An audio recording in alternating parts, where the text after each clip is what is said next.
পয়সায় জীবনের সুখ মা। কেউ দিন আনে দিন খায় সুখে আছে, কেউ মাসে লাখ টাকা ইনকাম করে, কেউ সুখ নেই।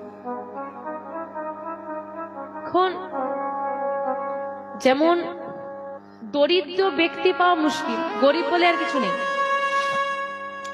দরিদ্র ব্যক্তি পাওয়া যেমন মুশকিল, সুখী ব্যক্তিও পাওয়া মুশকিল। কতজন আছে সুখী? যখন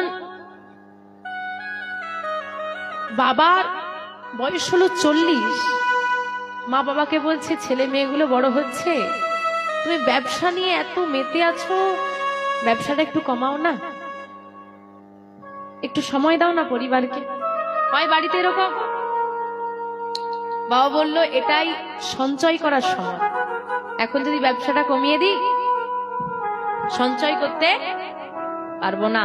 বাইরে থাকে, বাইরে ব্যবসা, ছেলে মেয়ে এখানে পড়ে আছে, স্ত্রী পড়ে আছে, এখানে যা হোক একটা করে নাও, এখানে না, এখন সঞ্চয় করার সময়। বয়স হয়ে গেল 60, ফিরে এলো দেশে। আচ্ছা বাবা, 60 বছর বয়সে গিয়ে কি এখন মনে হয় যে এখনো টাকা পয়সা রোজগার করি? কি দাদুদের মনে হয়? দাদু এখন কি মনে হয়? পরিবারের মানুষগুলো একসঙ্গে থাকি, সবাই মিলে একটু সুখে থাকি। তখন আর একসঙ্গে থাকা হলো না, তখন সেই ব্যবসা নিয়ে ছেলে মেতে গেছে, ছেলে আর বাবাকে সময় দিল না।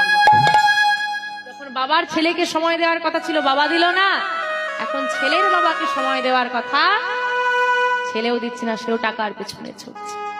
ঠিক এইভাবেই টাকার পিছনে ছুটতে ছুটতে ছুটতে ছুটতে না, পারিবারিক যে সুখ আনন্দটা এখন খুব পরিবারে কম।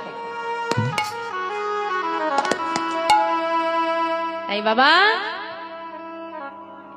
নদীর এপার কহে ছাড়িয়া নিঃশ্বাস, ওই পারেতে সকল সুখ আমার বিশ্বাস। নদীর ওপার ভাবি বসি, এই পারেতে সকল সুখ আমার বিশ্বাস।